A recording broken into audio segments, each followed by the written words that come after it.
What's up everybody, Anime X here, and in this video I'll be starting yet another What If series, and just like the title and thumbnail suggests, in this video I will be doing a What If Naruto got curse marks. Now, before I get into this, I just want to give credit to Gaming With Your Boy for this What If idea. He really hounded me for this What If, so I decided that I needed to get on it.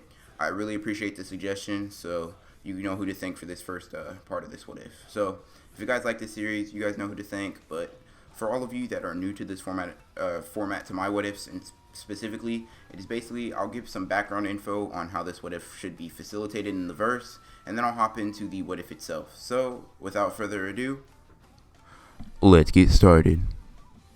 So, the way I see Naruto getting the curse marks instead of, say, Sasuke, it's basically, instead of when Orochimaru would have originally tightened the QB seal, he decides to experiment on how the curse marks would affect an imperfect Jinchuriki. And that makes the Tailed Beast interact, and how that makes the Tailed Beast interact as a whole. He also does this because he plans on using Naruto's body as a backup, just in case Sasuke dies from the curse mark. That way, he doesn't have to come to the exam for no reason.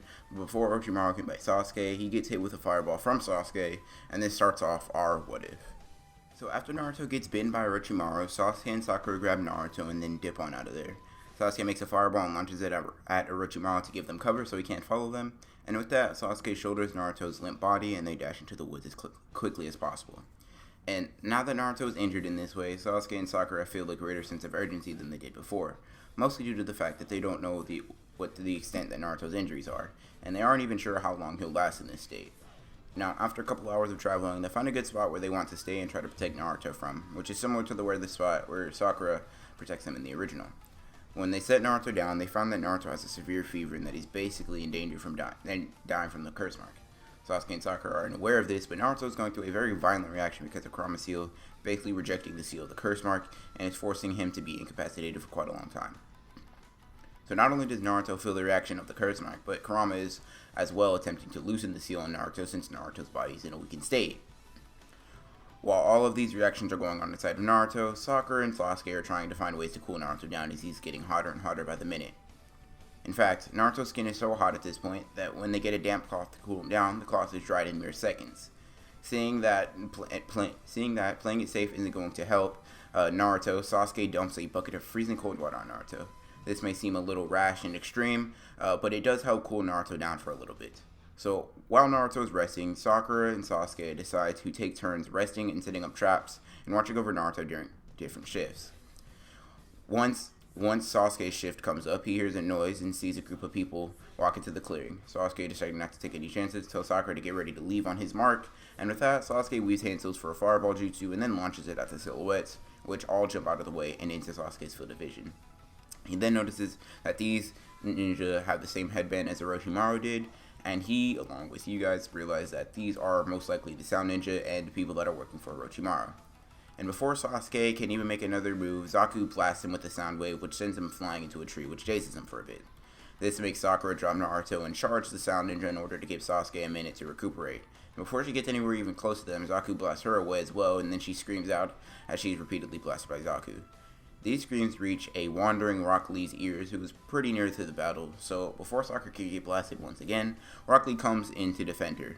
By this time, Sasuke has arisen again, so both he and Rock Lee stand side by side ready to attack the Sound Ninja. And then, Lee disappears from all of their vision, kicks Dosu, starting off their fight, and Sasuke then looks at Zaku and charges him, and this leaves Sakura to fight the other Sound Ninja, whose name I kind of forgot, but she's irrelevant anyway, so they decide to fight. So it's much more of an even fight than it is in the original. Lee's even able to incapacitate Dosu with a primary Lotus because Zaku is focused on Sasuke, but due to the strain of using this move, he basically exhausted himself and is now essentially out of the fight. This leaves Sasuke to fight Zaku, which isn't going pretty well for Sasuke to say the least. Sasuke is getting blasted and obliterated left and right by Zaku's onslaught of attacks, and Sakura isn't faring much better against her opponent either. With Sakura is basically being used as a punching bag in this fight, and things are looking pretty bad for Team 7. Meanwhile, in Naruto's head, Naruto wakes up and sees Kurama in his cage for the first time in the series.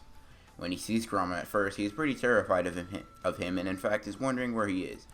And when he asks Kurama who he is, he says that he's a QB that lives inside of Naruto, and he also tells him that this is Naruto's psyche essentially, but breaks it out into ways that Naruto could understand. Then Naruto hears a scream erupt from someone that sounds like Sakura. Then Kurama informs him that his friends are trying to defend him from some of Orochimaru's men. After this is told, Naruto basically gets a television inside of his own head, so where he can see Sakura and Sasuke and all the fights going on. Naruto tells Kurama to let him out of this place, and Kurama just casually says that he can't release him from this spot.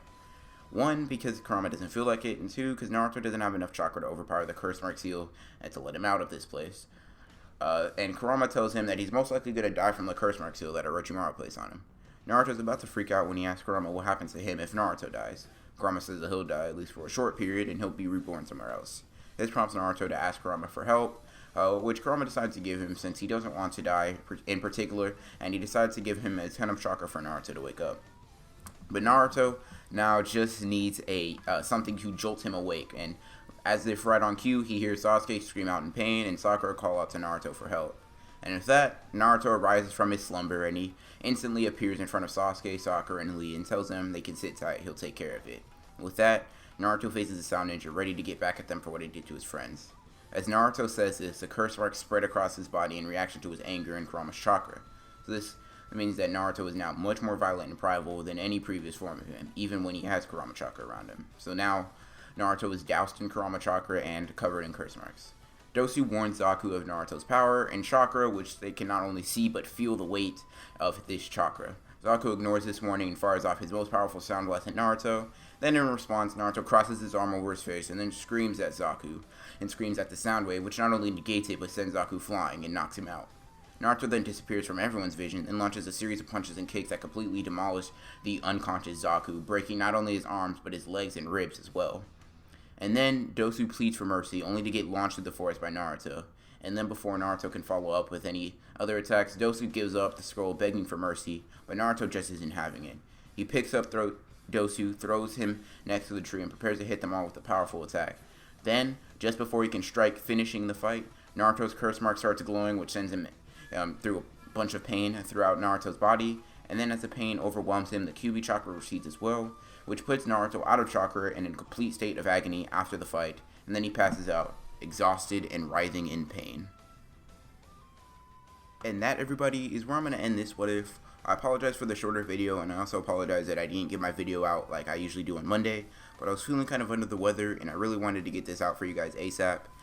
Since I'll be taking a trip soon, or I'll already be on my trip depending on when this video comes out, I needed to work on a shorter video for you guys and work really quickly. I have another video that I planned and scheduled to be out on Friday, so that's good news for you guys. But just to let you guys know, I will not be putting out any videos next week, or if I do put them out, it's probably only going to come out on Friday or Saturday, just due to the fact that I'll be on a trip and I won't be able to put out videos for you guys.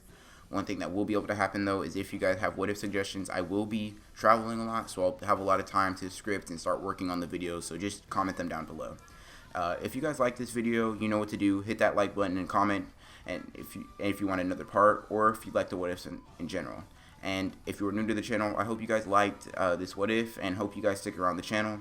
If you did enjoy and haven't already done so, consider subscribing and hitting the bell so you don't miss when I come out with any more what ifs. Hope you guys enjoyed the video, and as always, this is Anime X, signing off.